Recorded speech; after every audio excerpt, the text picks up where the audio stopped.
انجیر اور زیتون میں کوئی خاص چیز ہے جس کی اللہ نے قرآن میں قسم اٹھائی ہے؟ اللہ تعالیٰ کی عادت ہے کہ کبھی بھی اپنے پیغمبروں کی خوراک وہ چیز نہیں بناتے جو صحت کے لیے نقصان دہ ہو، اور قرآن میں ایسی چیز کا تذکرہ نہیں کرتے بطور نعمت کے جو صحت کے لیے نقصان دہ ہو۔ تو اس یقیناً انجیر اور زیتون میں کوئی اضافی چیزیں ہیں کہ اللہ نے قرآن میں انار کا بھی ذکر کیا، اللہ نے انگور کا بھی ذکر کیا، مگر میرے علم میں ایسی کوئی آیت نہیں جس میں انار یا انگور کی قسم اٹھائی ہو۔ یہ بھی یقیناً بہت بہترین پھل ہے، لیکن انجیر اور زیتون کی اللہ قسم اٹھا رہے ہیں کہ یہ گواہ ہے کہ انسان بہت بہترین ہے۔ تو اس سے ایک تو پتہ یہ چلتا ہے کہ ہمیں انجیر اور زیتون کو اپنی خوراک میں شامل کرنا چاہیے۔ آج کل کیا کھایا جا رہا ہے؟ چائے پی جا رہی ہے، گٹکے کھا رہے ہیں لوگ، پان کھا رہے ہیں، الٹی الٹی چیزیں، بازار سے بنی ہوئی چیزیں، دودھ پیک خرید کے پی رہے ہیں جس کے دودھ ہونے پہ ہی شبہ ہے کہ پتہ نہیں یہ دودھ ہے بھی یا نہیں، اور ایک سوچی سمجھی سازش کے تحت بازاری چیزوں کو پروموٹ کیا جا رہا ہے، اس پہ اشتہار بازی پہ خرچہ کیا جا رہا ہے، ڈاکٹروں کو باقاعدہ خریدا جاتا ہے اور وہ جعلی چیزوں کے فضائل لوگوں کو سناتے ہیں۔ لوگ یہ سمجھتے ہیں کہ ڈاکٹروں میں دو نمبری ہو ہی نہیں سکتی، یہ غلط ہے۔ بہت سارے ڈاکٹر لوگوں کو بہت ساری غلط چیزوں پہ لگا رہے ہیں۔ کوئی بازار کی چیزوں سے آپ اجتناب کریں، اور وہ چیزیں جو اللہ نے انسان کی خوراک کا حصہ نہیں رکھی ہیں۔ سگریٹ اللہ نے انسان کے پینے کے لیے پیدا نہیں کی ہے، ہیروئن، چرس، یہ سب نشے کی چیزیں ہیں جو ہمارے مذہب میں ویسے ہی حرام ہیں، تو ان سے اجتناب کرنا چاہیے۔ انجیر اور زیتون کے کیا فضائل ہیں؟ میڈیکل سائنس نے ثابت کیا ہے، اور حکیم جو ہیں، ماہر حکیم ہیں، طبیب ہیں، وہ بھی بتاتے ہیں کہ یہ دو ایسی چیزیں جو انتہائی طاقتور ہیں، لیکن ان میں کمال یہ ہے کہ یہ آپ کے جسم میں چربی نہیں پیدا کرتی اگر اعتدال سے ان کا استعمال کیا جائے۔ ہم دیکھتے ہیں کہ جب بھی کوئی چیز بہت زیادہ انرجی دیتی ہے ہمیں، تو ساتھ ساتھ ایک اس کے ساتھ مصیبت یہ ہوتی ہے کہ وہ موٹاپا بھی لاتی ہے، وہ چربی بھی بڑھاتی ہے، وزن بھی بڑھاتی ہے۔ لیکن انجیر بہت طاقتور چیز ہے، نہ صرف یہ کہ آپ کے جسم میں چربی بڑھاتی نہیں ہے بلکہ چربی کو ختم کرتی ہے، کولیسٹرول لیول آپ کا گراتی ہے۔ یہ زیتون میں بھی ایسا ہی ہے کہ زیتون آپ کی صحت کے لیے انتہائی مفید اور بہت طاقتور ہے، اور کولیسٹرول لیول آپ کا کم کرتا ہے، لیکن یہ ضروری ہے کہ اعتدال سے ہو۔ اگر آپ بہت زیادہ کھانا شروع کر دیں گے تو پھر زیتون بھی چربی پیدا کرتا ہے، ظاہر ہے اعتدال تو ہر چیز میں ضروری ہے۔ اور کچھ چیزیں ایسی ہیں انجیر اور زیتون میں جو میڈیکل سائنس کہتی ہے کہ انجیر پیٹ کے کیڑوں کو ختم کرتی ہے، انجیر قبض کو ختم کرتی ہے، قبض کا سب سے بہترین علاج ہی انجیر ہے۔ لوگ اس طرف توجہ نہیں دیتے، دوائیں کھاتے ہیں، ایلوپیتھک دوائیں کھاتے ہیں، اس کے سائیڈ ایفیکٹ بہت سارے ہوتے ہیں۔ تو اگر ہم اپنی خوراک میں روزانہ کچھ نہ کچھ انجیر کا استعمال رکھیں تو بہت ساری بیماریوں سے انشاءاللہ ہماری حفاظت ہو جائے گی۔ انجیر میں خاص بات یہ بھی ہے کہ یہ خون پیدا کرتی ہے، سالے خون جسم میں بناتی ہے، لیکن انجیر کے استعمال کا طریقہ یہ ہے کہ اس کو بہت زیادہ چبا کے کھانا چاہیے اچھی طرح۔ زیتون میں بھی اللہ نے بہت کچھ رکھا ہے، قرآن مجید میں اللہ تعالیٰ نے زیتون کی الگ سے بھی فضیلت بیان کی ہے۔ فرمایا کہ اللہ نے اپنے نور کی مثال دی ہے قرآن میں، اللہ نور السماوات والارض مثل نورہ کمشکات فیہا مصباح المصباح فی زجاجہ الزجاجة كأنها كوكب دري يوقد من شجرة مباركة زيتونة لا شرقية ولا غربية۔ اللہ نے فرمایا کہ میری مثال اس نور کی ہے، یعنی ہدایت کی ہے، کہ جیسے کسی اندھیرے میں کوئی چراغ رکھا ہو۔ اب اس چراغ میں اللہ نے مثال کس دی ہے؟ یعنی زیتون کی دی ہے، کہ وہ چراغ جس کو زیتون کے تیل سے جلایا جا رہا ہو، یعنی ایسے تیل سے جو مبارک درخت سے نکالا گیا ہو۔ تو اللہ نے وہاں بھی قرآن مجید میں سورہ نور میں بھی زیتون کے درخت کو اللہ نے مبارک درخت کہا ہے۔ ایک اور مقام پہ قرآن مجید نے زیتون کی تعریف کی ہے، فرمایا کہ وَشَجَرَةً تَخْرُجُ مِن طُورِ سَيْنَاءَ تَنبُتُ بِالدُّهْنِ وَالصِّبْغِ لِلْآكِلِينَ۔ اللہ وہ ذات ہے جس نے ایسا درخت پیدا کیا جو طور سینا میں پیدا ہوتا ہے، یعنی کوہ طور میں پیدا ہوتا ہے وہ درخت، اور تنبت بالدہن جو تیل لے کر پیدا ہوتا ہے، اور صبغ للآکلین کھانے والوں کے لیے سالن کا کام دیتا ہے، یعنی لوگ روٹی اس تیل سے لگا کے کھاتے ہیں، سالن کا کام دیتا ہے وہ۔ تو اب یہاں مناسبت دیکھیں کہ اللہ نے زیتون کا اس آیت میں ذکر کیا اور ساتھ ساتھ بتایا کہ یہ وہ زیتون ہے جو کوہ طور پہ پیدا ہوتا ہے، اور کوہ طور ویسے ہی ایک ایسی جگہ ہے جہاں اللہ نے لوگوں کی ہدایت کے لیے وحی کو نازل کیا۔ تو پتہ یہ چلا کہ زیتون میں جہاں جسمانی فوائد ہیں وہاں کچھ روحانی فوائد بھی ہیں، کیونکہ اللہ نے اس کو مقدس جگہ پہ پیدا کیا ہے، اور وہاں کا تذکرہ اللہ نے کوہ طور کا تذکرہ اس کے ساتھ ساتھ کیا ہے۔ اور اس آیت میں بھی ایسا ہی ہے، جہاں اللہ نے زیتون کا ذکر کیا آگے فوراً وطور سینا، کوہ طور کی اللہ نے قسم اٹھائی ہے. تو اس سے پتہ چلتا ہے کہ زیتون میں جہاں جسمانی فوائد ہیں کچھ روحانی فوائد بھی ہیں. روحانی کا مطلب یہ کہ اس کے کھانے سے عین ممکن ہے کہ آپ کی کچھ روحانی ترقی بھی ہو, شاید اللہ کی محبت میں اضافہ ہو, گناہوں سے نفرت پیدا ہو, یا اس کے سے جسم میں کوئی ایسی تبدیلی آ. میں کوئی یقینی بات نہیں کر رہا, لیکن قرآن میں اس طرف اشارہ ملتا ہے. اس سے ہمیں کیا پتہ چلتا ہے کہ یہ جو ہم مختلف قسم کے کوکنگ آئل استعمال کر رہے ہیں ان سے آہستہ آہستہ اپنی جان چھڑانی چاہیے اور نیچرل چیزوں پہ آنا چاہیے. ایک آپ کو میں ایک تحقیق یہ بھی بتاتا ہوں کہ میڈیکل سائنس یہ کہتی ہے کہ یہ جو کولیسٹرول ہے نا اور یہ چربی ہے یہ دیسی گھی سے نہیں پیدا ہوتی. یہ ہم جو آرٹیفیشل آئل استعمال کر رہے ہیں جن میں پتہ نہیں کیا کیا ملایا جاتا ہے, اس سے نقصان ہوتا ہے, جبکہ لوگ دیسی گھی سے اجتناب کرتے ہیں. اگرچہ بھی میرا موضوع دیسی گھی نہیں ہے, میں صرف یہ بتانے کے لیے کہ جو قدرتی چیزیں ہیں وہ آپ کی صحت کے لیے نقصان دہ نہیں ہیں. آپ کھانے میں اگر زیتون نہیں استعمال کر سکتے تو دیسی گھی استعمال کرنا شروع کر دیں, تو انشاءاللہ اس سے بھی جو بہت ساری بیماریاں ہارٹ کی اور بلڈ پریشر کی اور پتہ نہیں کیا کیا بیماریاں پیدا ہو رہی ہیں اس میں بھی انشاءاللہ کمی آئے گی. اور یہ بھی ہمیں اس آیت سے سبق ملتا ہے کہ آپ قرآن مجید کا معجزہ دیکھیں. ابھی چند دن پہلے کسی حکیم کے توسط سے مجھے پتا چلا, انہوں نے مجھے بتایا کہ میں نے پوچھا کہ بھئی انجیر اور زیتون, انجیر کھانے کا سب سے بہترین طریقہ کیا ہے؟ تو ان حکیم صاحب نے بتایا کہ آپ انجیر کو زیتون میں ڈبو کے استعمال کریں, یعنی انجیر کے ٹکڑے کریں اور 2-3 چمچے زیتون کپ میں ڈالیں اور اس میں انجیر کے ٹکڑے کر کے ڈبو دیں آپ اس میں, اور رات کو آپ ڈبو دیں اور صبح اس کو استعمال کر لیں, وہ زیتون بھی کھا لیں ساتھ میں. تو اس وقت میرا ذہن اس طرف نہیں گیا. آج جب میں یہ اس آیت کا درس دے رہا تھا تو مجھے خیال آیا کہ یہ تو اللہ نے خود قرآن میں دونوں کا ساتھ ذکر کیا ہے. حکیم تو آج کہہ رہے ہیں 1400 سال کے بعد کہ ان دونوں کا ملاپ بہت بہترین ہے صحت کے لیے, تو قرآن میں اللہ نے کیسے دونوں کا ساتھ ساتھ تذکرہ کیا ہے؟ تو یہ عجیب اتفاق ہے اور بلکہ قرآن کی بلاغت ہے اور قرآن کا ایک قسم کا معجزہ ہے کہ آج بہت ساری چیزیں جن کی تحقیق ہو رہی ہیں وہ قرآن میں اللہ تعالیٰ نے ان کے اشارے پہلے سے دے دیے ہیں. انجیر اگر آپ زیتون میں ڈبو کے استعمال کرتے ہیں تو اس کے کیا فوائد ہیں؟ ایک فائدہ تو یہ ہے کہ انجیر کو چبانا آسان ہو جاتا ہے, ورنہ انجیر بہت سخت چیز ہوتی ہے, اس کا چبانا آپ کے لیے مشکل ہے. جب آپ اس کو زیتون میں ڈبو دیں گے, آپ صبح جب کھائیں گے تو آپ کو پتہ چلے گا کہ وہ نرم ہو گئی ہے, اس کا کھانا آسان ہے. اور دوسرا فائدہ یہ کہ اس سے زیتون کا کھانا بھی آسان ہو جاتا ہے. آپ اگر زیتون ویسے ہی چمچہ بھر کے پیئیں گے تو جو لوگ زیتون کے عادی نہیں ہیں ان کے لیے مشکل ہے اس طرح سے پینا, وہ ٹیسٹ گین ہوتے ہوتے کافی ٹائم لگتا ہے. جب آپ انجیر کو زیتون میں ڈبو دیں گے تو کیا ہوگا کہ وہ کافی حد تک تیل جو ہے وہ انجیر اس کا جذب کر لے گا.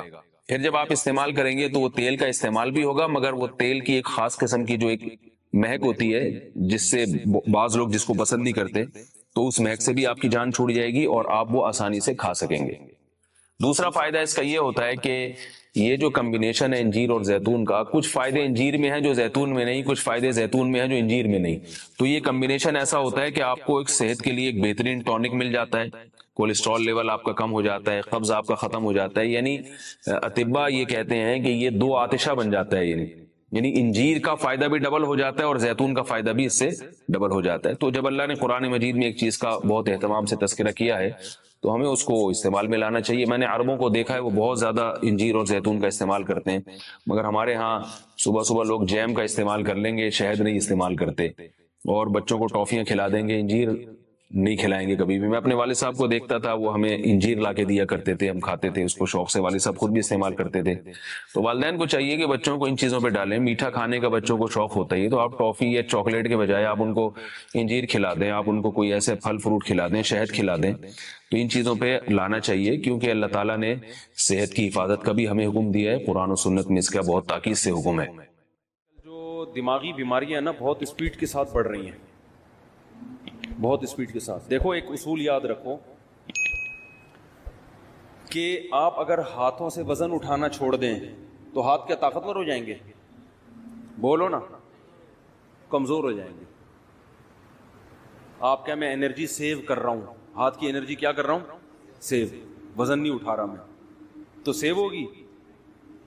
آپ اگر ٹانگوں سے چلنا چھوڑ دو تو ٹانگیں مضبوط ہو جائیں گی کیا؟ بولنے پر گورنمنٹ نے پابندی لگائی ہے. تو یاد رکھو جب ہم بچپن سے ہی نا ٹینشنوں کے اگر ہم عادی ہوتے ہیں, کچھ نہ کچھ ٹینشن ملتی رہتی ہے, تو انسان کے جو اعصاب ہے نا وہ ٹینشن برداشت, ٹینشن کا ویٹ اٹھاتے اٹھاتے باڈی بلڈر بن جاتے ہیں, وہ یعنی ویٹ لفٹر بن جاتے ہیں وہ. اور اگر بچپن سے ہی ٹینشن کوئی مل ہی نہیں رہی ہو, ممی ڈیڈی والا سیٹ اپ ہو, یہ بچہ نفسیاتی پاگل بنے گا بڑا ہو کر, یہ بتا دوں میں. یہ وہمی بھی بنے گا اور یہ دماغی یہ خودکشی بھی کر سکتا ہے, یہ ذرا سی ٹینشن میں پاگل بھی ہو سکتا ہے, الٹا ہی ہو جائے گا. تو آج کل جو ماں باپ نے بچوں کو جو ممی ڈیڈی والی زندگی دے دی ہے, بہت زیادہ میرا بچہ چماٹ نہیں مارنا, تھپڑ تو ماں, ایکچولی بچوں کی سیلف ریسپیکٹ پہ بہت اثر پڑتا ہے, اس سے بچے کی ایسی کی تیسی. ہاں ایسا بھی نہیں ہونا چاہیے کہ آپ بازو کو طاقتور بنانے کے لیے اتنا ویٹ اٹھا لیں کہ ہڈی چٹک جائے آپ کی, تو بچے کو اتنی ٹینشن ہونا شروع ہو جائے کہ گھر اس کے لیے عذاب بن جائے, جو آ رہا ہے جا رہا ہے اس کو ذہنی طور پر ٹارچر کر رہا ہے, تو اس سے بھی دماغ خراب ہوتا ہے اس کا. لیکن نیچرل لائف جو ہے نا, جو ہمیشہ سے چلتی آ رہی ہے, اس سے جب ہٹ جائیں گے تو یہ مسائل کھڑے ہوں گے. ہمیں یاد ہے پہلے وہمی بھی نہیں ہوتے تھے لوگ, اور پاگل کہیں لاکھوں میں کوئی ایک نظر آتا تھا, وہ بھی کوئی ایکسیڈنٹ کی وجہ سے, دماغی چوٹ کی وجہ سے. بڑے بڑے سخت حالات لوگ برداشت کر لیتے تھے. ہم تو اپنے بڑوں سے جب حالات سنتے تھے نا کہ بھئی ایک خاتون کے ایک بچہ مر گیا, پھر دوسرا مر گیا, پھر تیسرا پیدا ہوا وہ مر گیا, پھر چوتھا پیدا ہوا, بڑے ہو کے مرتے رہے, پھر بھی صبر کر رہی ہیں. اور میاں خراب نکلا, میاں شرابی نکلا, وہ ٹارچر کرتا ہے. بچوں کو ماں باپ بہت کوٹتے پیٹتے تھے, بچے باغی نہیں ہوتے تھے. اب 2 تھپڑ لگاؤ بچہ کیا ہو جاتا ہے, باغی ہو جاتا ہے. تو ایک مسئلہ تو یہ ہے کہ بچہ بچپن سے تھوڑی بہت ٹینشن اس کو ملنی چاہیے, تھوڑی بہت ڈانٹ ڈپٹ مار کٹائی کبھی کبھار ہونی چاہیے. بہت دنوں سے نہیں ہوئی تو ایک دفعہ آدمی احتیاطاً 1-2 تھپڑ بلا وجہ نہ لگائے, کوئی بات پہ لگائے, ٹھیک ہے, کبھی کبھار. اس سے تھوڑا عادت ہوتی ہے کہ ابا ہے بھائی مار سکتا ہے. دوسری بات یہ کہ بچوں کو خراب کرنے والی چیز باہر کا ماحول ہے. یہ انوائرمنٹ جو ہے نا باہر کا, اسکول کالجز میں یہ بتایا جاتا ہے, بچوں کو یہ نہیں سکھایا جاتا. جو لبرل ٹیچرز ہیں, آج کل تو لبرلزم پھیل رہا ہے نا, کہ بھائی ماں باپ اگر سختی بھی کریں برداشت کرو. الٹی پٹیاں پڑھائی جا رہی ہیں ان کو. آپ کسی بچے کے سامنے کہتے ہیں بھائی تمہارا باپ تو ایسا ہے, بھائی تمہارا فلاں تو ایسا ہے, بچے کے دل سے اپنے باپ کی عظمت ختم ہو جائے گی. تو باہر بہت سارے لوگ ہیں جو آپ کے گھر کو کیا کر رہے ہیں, خراب. عورتیں کیوں خراب ہوتی ہیں, وہ جب دوسری عورتوں کے گھروں میں جاتی ہیں تو دوسرے کی میاں کی خوبیاں ان کو نظر آ رہی ہوتی ہیں, خامیاں نظر نہیں آتی, اور اپنے میاؤں کی خامیاں نظر آ رہی ہوتی ہیں, خوبیاں نظر نہیں آ رہی ہوتی. یہ بہت ہو رہا ہے. اب وہ گئی کسی آنٹی سے ملنے کے لیے, اس کے گھر میں دیکھا بھائی وہ تو اپنی وائف کو گاڑی میں بٹھاتا ہے, ایسے دروازہ کھول کے یوں کر کے بٹھاتا ہے, یہ نہیں پتا کہ وہ کنڈی ٹوٹی ہوئی ہے اس کی, وہاں سے کھلتا نہیں دروازہ اندر سے, ٹھیک ہے نا. اب وہ یہی ایک خوبی ہے, چلو عزت دے رہا ہے. آپ ذرا تحقیق کرو تو پتا چلے گا خرچہ دھیلے کا بھی نہیں دے رہا. مجھے کبھی پچھلے ہفتے ایک فیملی کا میٹر سامنے آیا کہ خاتون نے, کسی نے بتایا کہ وہ شوہر اس خاتون کو بہت عزت دیتا ہے, بہت رسپیکٹ کرتا ہے اپنی وائف کو. دیکھیں ایک وہ شوہر ہے, اتنی رسپیکٹ, اتنی عزت, اور اتنی اس کے غم میں شریک ہوتا ہے, اس سے اپنی باتیں شیئر کرتا ہے. اور ایک ہمارے میاں ہیں, وہ خاتون بتا رہی مجھے, ایک ہمارے میاں ہیں. میں نے تحقیق کی, میں نے کہا مجھے پتا چلا کہ وہ جو اتنی عزت دے رہے ہیں نا میاں, اس کی بیوی جاب کر رہی ہے, اپنا خرچہ اپنے بچوں کا خود اٹھا رہی ہے, میاں اپنا خرچہ الگ اٹھا رہے ہیں. اور یہ جو خاتون ہے نا جن کے میاں اتنی عزت نہیں دے رہے, یہ سارا خرچہ خود اٹھا رہے ہیں. میں نے کہا آپ کا میاں اس سے کروڑا گنا بہتر ہے. یہ انگریز والے اخلاق تھینک یو کہنے والے, روکڑا خرچ کرنے کا ہے ہی نہیں. اور بھائی تمہارے میاں نے تمہیں گھر دے دیا لے کے, تمہیں گیس بجلی کا, اب ایک تھینک یو رہ گیا اس کی زبان پہ, چھوڑ دو یار, اس میں کیا جا رہا ہے یار. ساری ذمہ داری تمہارے میاں نے تمہاری اور تمہارے بچوں کی اٹھائی ہوئی ہے. تو اب وہ اس طرح سے عزت نہیں دے رہا, دے دے تو بہت اچھی بات ہے, لیکن اس کی عزت دیکھ کے دھوکا مت کھاؤ. اس کو بولو کہ ایسا کر, تو ایسا کر کے, اچھا بیگم کو بولو کہ ٹھیک ہے, اس خاتون کا شوہر بولے ٹھیک ہے بیگم اب میں اتنے ہی پیسے تمہیں دوں گا جتنا وہ اپنی بیوی کو دے رہا ہے, اور اس کے بدلے تھینک یو مجھ سے صبح شام 25 دفعہ لے لیا کرو, ہر بات پہ تھینک یو اور عزت دو. عورت تیار ہوگی, عورت کہے گی پیسے دے دیا کرو, بے شک اس سے پہلے 10 گالیاں اور اس کے بعد 20 گالیاں. اگر آپ کا سیٹ آپ کو 25-30 گالیوں کے بعد 50,000 روپے دے, آدمی کہتا ہے 25 اور دے دے لیکن پیسے دے دے. قربانی تو یہ ہے نا, بہت مشکل ہے, بہت مشکل. اسی طرح بہت سے والدین اپنی اولاد پہ خرچ کر رہے ہیں, خون پسینہ بہا کے, رکشے چلا کے, ٹھیلے لگا کے اپنے بیٹے کو کھلا رہا ہے. بیٹا 1-2 تھپڑ سے بدگمان ہو جاتا ہے کہ میرا باپ مجھے مارتا ہے, میرا باپ مجھ سے کٹائی کی تھی. بہت بے شرمی کی بات ہے. وہ تیرا باپ تیرے لیے کما رہا ہے, خون پسینہ بہا کے تیری روٹی کا انتظام کر رہا ہے, عزت کے ساتھ تجھے گھر میں بٹھایا ہوا ہے. تو کسی کے بھی احسانات دیکھے جاتے ہیں, احسانات کا حجم زیادہ ہے تو یہ چند چیزیں اگنور کی جاتی ہیں, ورنہ تو پھر انگریز ہم سے بہت اچھے ہیں. ایک دھیلا بھی خرچ نہیں کرتے, نہ اپنی اولاد پہ نہ اپنی بیوی پہ. بات کا اسٹائل دیکھو انگریزوں کے, یہ گالیاں ہیں جو ہمارے یہاں چل رہی ہیں انگلش میں ہوں گی, اتنی بری لگتی نہیں ہے وہ انگلش میں, ٹھیک ہے نا, لیکن کوئی ذمہ داری اٹھانے کے لیے تیار ہے ہی نہیں. ہمارے ایک دوست امریکہ میں, انہوں نے کہا کہ یہاں کسی گوری سے, کم عمر لڑکی سے اگر کوئی انگریز کہہ دے نا میں تم سے شادی کرنا چاہتا ہوں, خوشی سے بے ہوش ہو جائے گی. کیوں؟ اس کو پتا ہے کوئی شادی نہیں کرتا, سب گرل فرینڈ بنا کے مزے اڑائیں گے بس. تو ذمہ داری تو ہمارے ہاں اٹھائی جاتی ہے. ہمارے ہاں مرد اپنے کندھوں پہ بچوں کا بوجھ بھی, بہنوں کا بوجھ بھی, ماں باپ کا بوجھ بھی, اور ایک بھائی اگر بے روزگار ہے اس کا بوجھ بھی, وہ بھی پان گٹکی کے پیسے بڑے بھائی سے لے رہا ہوتا ہے. سارے بوجھ اٹھا کے اگر 8-10 گالیاں روزانہ دے, اس کا حق بنتا ہے کہ گزرتے ہوئے ویسے ہی گالیاں پارسل کر کے جایا کرے. اس کو اتنا تو رائٹ ہے نا, اتنا پیسہ خرچ کر رہا ہے بھائی. نہیں آ رہی بات تو رہنے تو, جیسے چل رہے ہو ویسے ہی ٹھیک ہے. تو یہ بھی بڑا مسئلہ ہے کہ آپ کی اولاد کو جو باہر لوگ ہیں وہ کیا کرتے ہیں, خراب. اس زمانے میں بچوں کو باہر دوستیاں لگانے مت دو, وہ بگڑیں گے. ان کو صحیح راستہ دکھانے والے کم ہوتے ہیں, بگاڑنے والے مارکیٹ میں زیادہ ہوتے ہیں. تو ایک وجہ تو وہ ہے کہ ٹینشن آج کل لوگوں کے پاس ہے ہی نہیں نا. تو جب تھوڑی, آپ کو پتا ہے سویڈن میں خودکشی کا ریشو سب سے زیادہ ہے, اور اس کی وجہ یہ ہے کہ سویڈن ٹینشن فری ملک ہے. حیرت کی بات ہے, جس ملک میں ٹینشن زیادہ, غربت زیادہ ہے نا, بے روزگاری, غربت, وہاں خودکشیوں کا ریشو کم ہے. یہ کتنی بڑی حقیقت ہے, سمجھ میں نہیں آ رہی بات. دیکھو پاکستان ایک پسماندہ ملک ہے نا, اتنی خودکشی نہیں ہے یہاں پہ. یعنی آپ خود اندازہ لگاؤ نا کہ سویڈن میں بے روزگاروں کو الاؤنس ملتے ہیں. یعنی جو لوگ سویڈن ہو کر آئے ہیں وہ کہہ رہے ہیں ٹینشن تلاش کرنے سے نہیں ملتی یہاں پہ. گوگل پہ سرچ کرنا پڑتا ہے بھائی, کسی کے پاس ٹینشن ہو تو تھوڑے دن کے لیے چاہیے. پاکستانیوں کو چاہیے ہوتی ہے نا, وہ پریشان ہو جاتے ہیں ٹینشن کیوں نہیں. تو اس کے باوجود سب سے زیادہ خودکشی کہاں ہو رہی ہے, اس کنٹری میں ہو رہی ہے. کیوں ہو رہی ہے؟ اس کی وجہ یہ ہے کہ قدرت کی طرف سے ذرا سی کوئی پریشان, قدرت تو دیتی ہے ٹینشن, چاہے آپ کا ملک ٹینشن فری ہو جائے, اللہ کی طرف سے ٹینشنیں آتی ہیں تو وہ برداشت نہیں کر پاتے. برداشت نہیں کرتے تو جا کے وہ لٹکنے کی کوشش کرتے ہیں اور کھمبوں سے چپکنے کی کوشش. اس کا یہ بڑا نقصان ہوتا ہے. اور کوئی بات پوچھنی ہو بھائی؟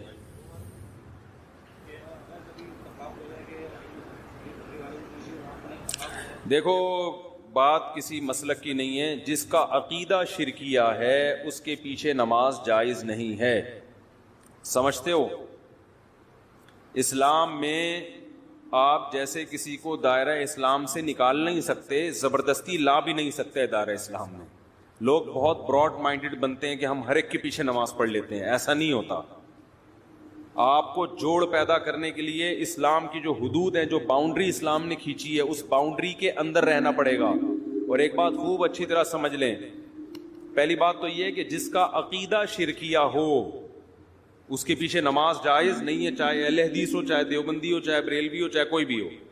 عقیدہ شرکیہ تو توحید پرست ہونا ضروری ہے. دوسری بات یہ ہے کہ جوڑ پیدا کرنے کے لیے آج کل یہ بھی ایک ٹرینڈ چل نکلا ہے کہ بس لوگوں کو دین پہ لے کر آنا ہے. اس کے لیے اسلام کی جو بیسک اصول ہیں انہی کی دھجیاں اڑا دی جاتی ہیں.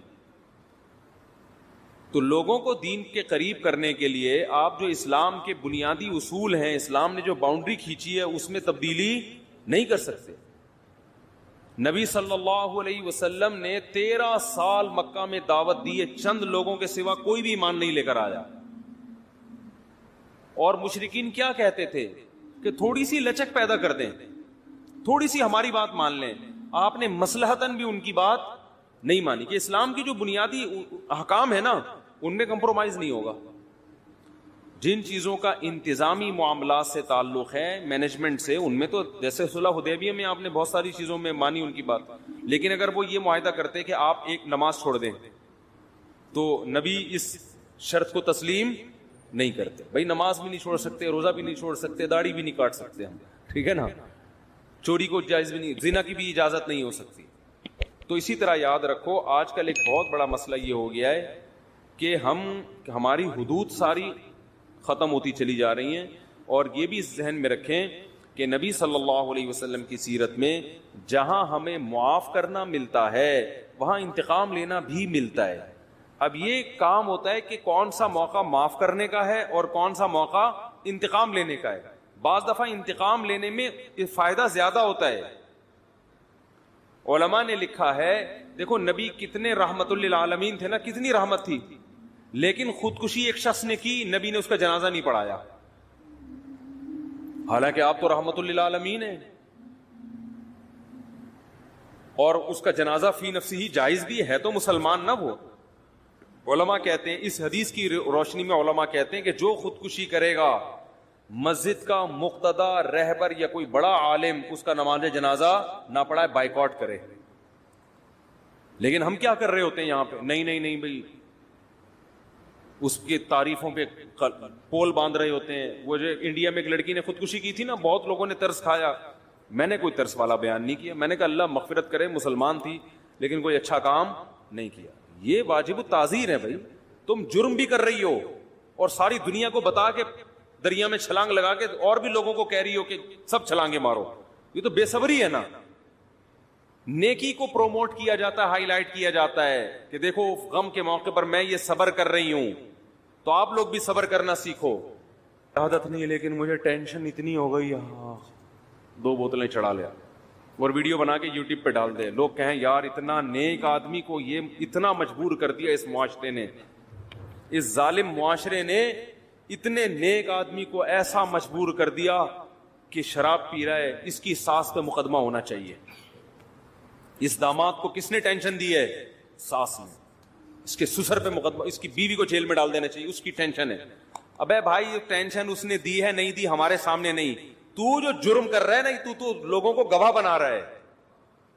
اب اس انڈیا کی وہ لڑکی کی ساس غلط تھی نہیں تھی ہمیں نہیں پتا، لیکن آپ کا غلط ہونا تو آپ نے خود ثابت کر دیا نا اپنے آپ کو حرام موت مار کے.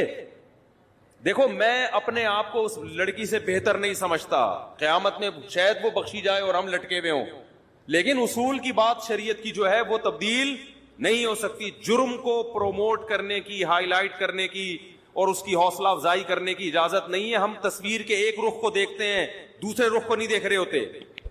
ایک بہت بڑا سنگر تھا، جب اس کی ڈیتھ ہوئی ہے تو اس کا جنازہ لایا گیا ہمارے ہاں. ہمارے شیخ حضرت مفتی رشید احمد صاحب کے حضرت نے انکار کر دیا نماز جنازہ پڑھانے سے، پھر میں نہیں پڑھاؤں گا.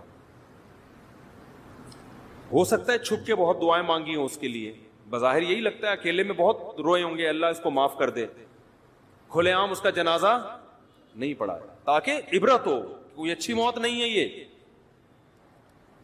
ہاں کوئی چھپ کے جرم کر رہا ہے، اپنے جرم کو خود ہی چھپا رہا ہے، تو ہمیں بھی حکم ہے اس کو ہم چھپائیں. ایک اپنے آپ کو ایکسپوز کر دیا اس نے، وہ تو لوگوں کو ترغیب دے رہا ہے جرم کی.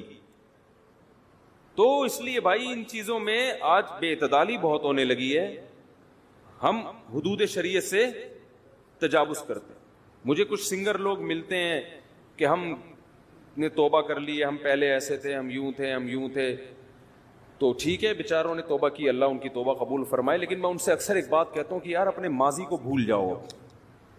ماضی کو ایک تصویر تو چلو کوئی اپنی محفوظ رکھ لے کہ لوگوں کو ترغیب دینے کے لیے کہ میں ایسا تھا اور ایسا ہو گیا، چلو ایک آدھ اس میں یہ مسئلہ سمجھ میں آتی ہے تاکہ دوسرے گلوکاروں کو بھی موٹیویشن ملے. ہمارے ایک دوست تھے، وہ کہیں ڈراموں میں آیا کرتے تھے، تو پھر انہیں توبہ کی تو انہوں نے مجھے اپنی پرانی تصویر بنائی نا, دکھائی, کیپ پہنا ہوا ہے, کالا چشمہ اور عجیب سی مونچھیں رکھی ہوئی ہیں. اور جب وہ توبہ کیا ایسا, جن کی میں نے 3 شادیاں نہیں, تیسری کروائی تھی شادی, وہ ویڈیو بھی گئی تھی. اب وہ شوبز کی دنیا چھوڑ کے شادیوں پہ سیٹ ہو گئے. شوبز کی دنیا چھوڑ کر کس پہ سیٹ ہو گئے؟ سیٹ ہوتا ہے آدمی تو پھر وہ کرتا ہی چلا جاتا ہے, پھر وہ ڈھیٹ بن جاتا ہے. تو میں نے کہا اچھا ہے, وہ جو حرام کاری کا خطرہ تھا وہاں پہ, یہ نہیں کہ سب کوئی غلط کر رہے ہوتے ہیں, میں الزام نہیں لگا رہا. تو کیا نتیجہ نکلا کہ اب انہوں نے اتنا پیارا ان کا حلیہ ہو گیا. تو وہ ایک تصویر انہوں نے رکھی ہوئی ہے, وہ فیس بک پہ بھی ڈالی تھی کہ یہ زیادہ اچھی ہے, یہ والی. سب وہ نورانی چہرے کو کہہ رہے تھے ماشاء اللہ ماشاء اللہ. تو ایک تو چلو عبرت کے لیے ٹھیک ہے, لیکن اپنی ساری تصویریں کہ میں ایسے ناچتا تھا, میں یوں کرتا تھا, میں یوں, بھائی یہ تو آپ اپنے گناہ کو کیا کر رہے ہو. آپ اپنے حج اور عمرے کی تصویر سمجھ میں آ رہا ہے کہ میں سردی میں رو رہا تھا. اول تو اس کو بھی ضرورت نہیں ہے, لیکن یہ کوئی پھر بھی ایک سمجھ میں آنے والی چیز ہے. تو اپنے گناہ کی یادگاریں محفوظ رکھنا یہ اچھا کام نہیں ہے. نبی صلی اللہ علیہ وسلم نے فرمایا کہ ایمان کی مٹھاس کا حدیث کا مفہوم ہے اس وقت انسان کو محسوس ہوتی ہے جب وہ کفر کی دنیا یا گناہ کی دنیا میں جانے کو اتنا برا سمجھے جیسے آگ میں چھلانگ لگانے کو. اس کو اتنی نفرت ہو اس ماضی کی دنیا سے کہ میں نے کس گند میں میں زندگی گزار رہا تھا. پھر اس کا مطلب ہے خاندانی توبہ کی ہے اس نے. سمجھتے ہو کہ نہیں سمجھتے؟